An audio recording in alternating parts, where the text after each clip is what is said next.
यह नीरस काम को एक साझा अनुभव में बदल देता है। जब आप ऐसे लोगों के साथ काम करते हैं जिनमें यह बिजली हो, यह जोश हो, आप में यह सक्रिय मानसिकता है, यह उस संगठनात्मक संस्कृति को मजबूत कर लोगों के जुड़ाव को बढ़ाती है। क्यों? क्योंकि उन्हें ऐसे लोगों के साथ काम करना पसंद है और इससे अपनत्व की भावना बढ़ती है। आमतौर पर काम पर जाना किसी को भी अच्छा नहीं लगता।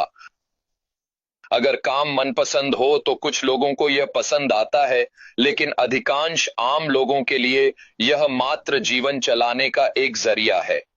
लेकिन अगर आपके पास एक ऐसा कार्यस्थल है जो ऊर्जावान, मजेदार, उत्साहजनक और खुशमिजाज हो, तो उस स्थिति में पूरा संगठन तालमेल में रहता है। उन्हें अपना काम करने में आनंद आता है और इससे वास्तव में काफी ज्यादा मात्रा में मदद मिलती है उस एकजुटता को बनाने में जिसकी तलाश आप अपनी उस संगठनात्मक संस्कृति के भीतर वास्तव में काफी समय से कर रहे हैं। सच कहूं तो मुझे लगता है कि हमारे समुदाय में भी यह थोड़ा बहुत मौजूद है। मुझे वाकई में ऐसा लगता है कि जिस तरह हम एक दूसरे के साथ हैं, जो बहुत प्रेरणादायक और सकारात्मक है, वह हमारी इस साझा यात्रा में हम सभी की वाकई में बहुत अधिक सहायता करता है। यह वास्तव में वही ऊर्जा और सकारात्मकता है जिसे हम साथ लेकर आते हैं, और यही वह विशेष शक्ति है जो हमें हर पल निरंतर आगे बढ़ाती रहती है। और इसके बिना मेरा यह दृढ़ विश्वास है कि बहुत से लोग निश्चित रूप से कहीं अधिक मुश्किल स्थितियों में होते। वे लोग जो रास्ते में पीछे छूट जाते हैं और जो इसे अंत तक पूरा नहीं करेंगे। यह ब्रांड के प्रति जुनून बढ़ाने में भी मदद करता है। बाहरी दर्शकों के लिए यह ब्रांड के प्रति प्रेम को विकसित करता है, जिससे सामान्य ग्राहकों को उत्साही प्रशंसकों और एक जीवंत समुदाय में बदल दिया जाता है। आखिर क्यों? क्योंकि वे इसे सच में देखते हैं। वे देखते हैं कि यह कितना ऊर्जावान, प्रेरणादायक, खुशमिजाज और सकारात्मक मानसिकता वाला है। अक्सर लोग अपने व्यापार के बारे में बात करते हुए विस्तार से चर्चा करते हैं अपने विभिन्न उत्पादों और सेवाओं की। यहीं हम सभी को उन बहुत ही जिंदा दिल और ऊर्जावान लोगों के जीवन की किताब से एक बड़ी प्रेरणा लेने की बहुत जरूरत है। क्यों? क्योंकि वे न केवल अपने कार्यस्थल पर नई ऊर्जा भरते हैं, बल्कि उन बाहरी लोगों के लिए भी जोश और उत्साह का एक अलग स्तर लाते हैं जो उन्हें बाहर से देख रहे होते हैं। मैं आपको कुछ उदाहरण देता हूं। खैर, एक उदाहरण। वैसे देखा जाए तो जब लोग आपको किसी चीज के बारे में कुछ बता रहे हो और अगर वे अपनी बात को बहुत ही नीरस, उबाऊ, फीके और सुस्त तरीके से आपके सामने पेश कर रहे हो, जैसे कि ओ ये ऐसा है, वैसा है और ये बहुत ही ज्यादा अच्छा है और हाँ आप ये कर सकते हैं और बाकी सब कुछ, सच तो ये है कि ये बिल्कुल भी प्रेरणादायक नहीं है। इससे कोई व्यक्ति न केवल आपके उत्पाद को खरीदना चाहेगा, बल्कि वह आपके संगठन का हिस्सा भी बनना चाहेगा। कॉलिन ने दरअसल उस दिन सच में एक बहुत ही ज्यादा बेहतरीन और शानदार बात कही थी, खास तौर पर उस वक्त जब हम लोग उस समय डिजिटल ब्लूप्रिंट वाला काम कर रहे थे। मैं इसे दोहराना चाहता हूं क्योंकि मुझे लगता है इसका बहुत गहरा मतलब है। हम सब लोग आज यहाँ पर खास तौर से इसलिए मौजूद हैं क्योंकि हम सभी ने मिस्टर मुफ्फर के उस विजन को देखा था जिसे वो हकीकत में बनाना और रचना चाहते थे। दरअसल इसमें रास्ते में लगातार रुकावटें आती रहीं। वजह जो भी हो, हम अभी इसकी गहराई में नहीं जाएंगे। मेरी निजी राय आप सुनना नहीं चाहेंगे, लेकिन सच्चाई तो बस ये है कि इस आदमी ने अभी तक अपनी हार नहीं मानी है।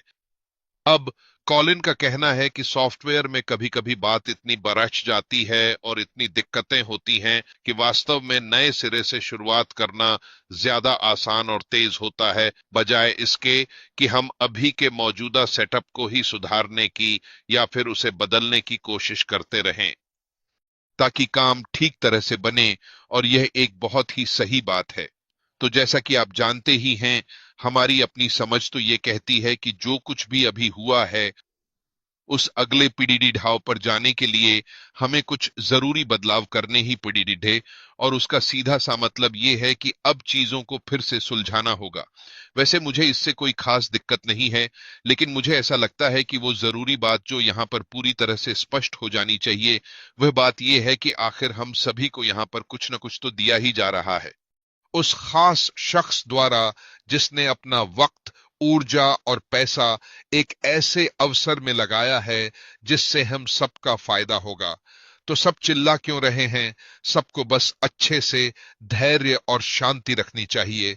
वो ये सब हमारे लिए कर रहे हैं, अपने खुद के लिए नहीं बल्कि हमारे लिए, क्योंकि हम ही वो हैं जो हमेशा उनके साथ खड़े रहे हैं, क्योंकि हम विजन देख रहे हैं, हम उनकी कोशिश समझते हैं। और चूंकि दो स्वर एल से बने हैं, इस एल से ही एल आया है, इसलिए इसे भिया माध्यम माना जाता है।